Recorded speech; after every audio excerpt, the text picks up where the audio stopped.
So the benefits of the innate goodness contact, either through innate goodness meditation or through metta meditation, is that it affords a buoyancy and a lightness, a kind of resilience in our spirit, which is terribly helpful because we can feel our interaction with other humans and our functioning in the world as a kind of weight, a heaviness to carry, a responsibility. And this gives a more of a buoyance and lightness that can be really helpful.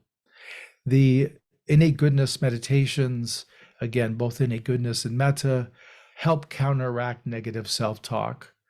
I've mentioned before how one of the ways our self is supported is by inner self-talk.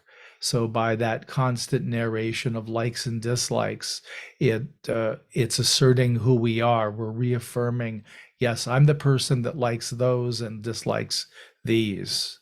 And that's how I help support a self-image. And then also the negative self-judgments. This is typically the province in psychology of the inner critic or superego, which is believed to be an internalized caregiver. When we're in an early age, I think between 2 and 5, we internalize that caregiver for our own protection. Things don't run with scissors, don't play with matches, all things that are great advice for a 2-year-old. But when you get to be 40, 50, 60, you may not need that same level of supervision.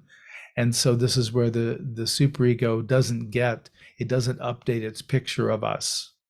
And the judgments can be very harsh, can be, that was just the stupidest thing you've ever done, or you're the stupidest person that's ever been alive. Can be very, very painful.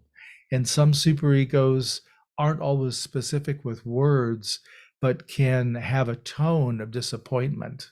So the inner state of the person who's experiencing that negative superego tone would just feel a sense of I'm letting somebody down, I'm disappointing someone.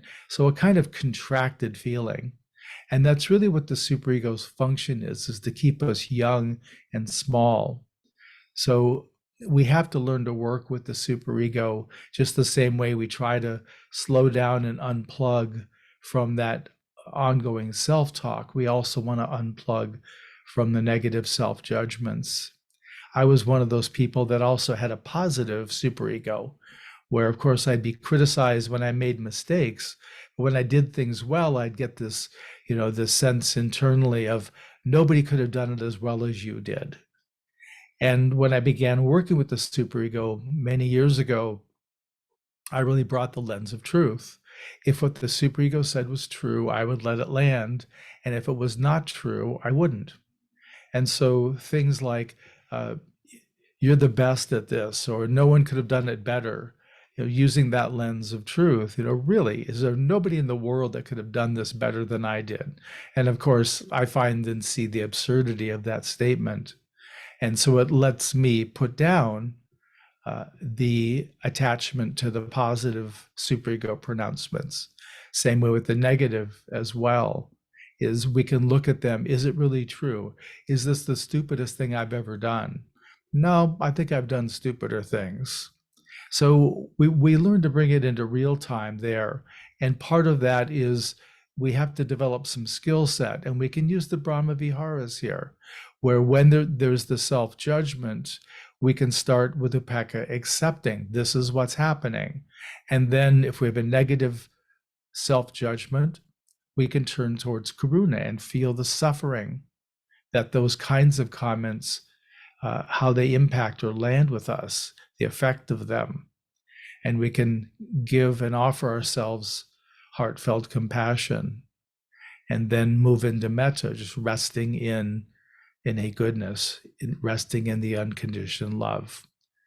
And the third benefit of working with innate goodness is that it does let us rest in the quality of our deeper true nature, or a quality of the absolute.